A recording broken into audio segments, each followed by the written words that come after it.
Özcan Aksu ji Herêma Kurdan ji bajarê Mûşeyê di 23 Hezîrana 2026 da li Stenbolê di operasyonekê da tê binçavkirin û paşê ewî dikin girtîgeha Silvereyê. Piştî 14 rojan şûn da ji malbatê ra mirina wî radigihînin. Li gorî malbatê ew bi işkenceyê hatiye kuştin. Ji ber wî jî malbat jî ana ji bo mafên xwe serî li saziyên mafên mirova didin û sazî bi sazî digerin. Bavê wî Rasmî Aksu ji dengê Amerîkayê ra girtin û mirinakurê xwe vegot. الموشيد ساكنم لقندي تيليمة ترميت ساكنم وقعتا özcan كما ساكر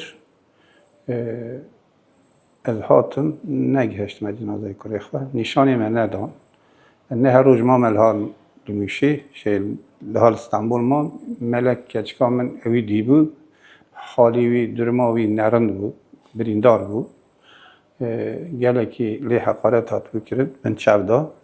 Bavê wî Rasmî Aksu diyar kir ku gava ewan cinazê wî şuştine di gelek derê wî da şopên işkence dîtine. Aksu dibêje dibin piyê wî da şopa derban di laşê wî da birîn hebûn. Ew dibêje vebir işkence lê hatiye kirin. Êdî leşkeran, gardiyanan an jî yên ku di girtîgehê de ne kê kiriye ew nizanin. Bir şey hatım neydi? Cenazevi sadece bir. Ama tekrar cenazevi morxi derani, adli tüfe derani teşhis kir. Bu lavi mene canivi da birin hebu. Özcan Aksu'nun ablasıyım, kardeşim. Li gor daxuyanîn girtîgehê tê gotin ku ewan dema Özcan Aksu birine nexweşxanê ewî jî xwastiye ku fîrar bike. Lê malbat bi vî bawer nabe. Li gor malbatê Özcan Aksu bi işkence hatiye kuştin. Xwişka wî Melek Aksu jî ragihand ku ew ê heta da wî li pey mafê xwe bin. Em evî yekê dixwazim. Birayê min roja ku hatiye girtin, heta cinaza wî ku hatiye berderî me. Daha doğrusu cinaza wî heta roja adlî tıp kurumu. Çıka kamera kaydı heye. Çıka sevk belgesi heye.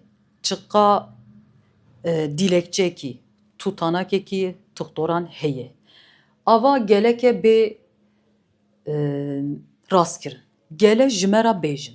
Hêjeyê diyarkirinê ku çavkaniyên Wezareta Dadê di şopên derban da heta niha tiştek diyar nekiriye.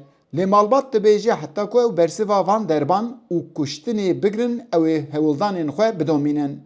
Eyyûb Demîr, Dengê Amerîka, Stenbol.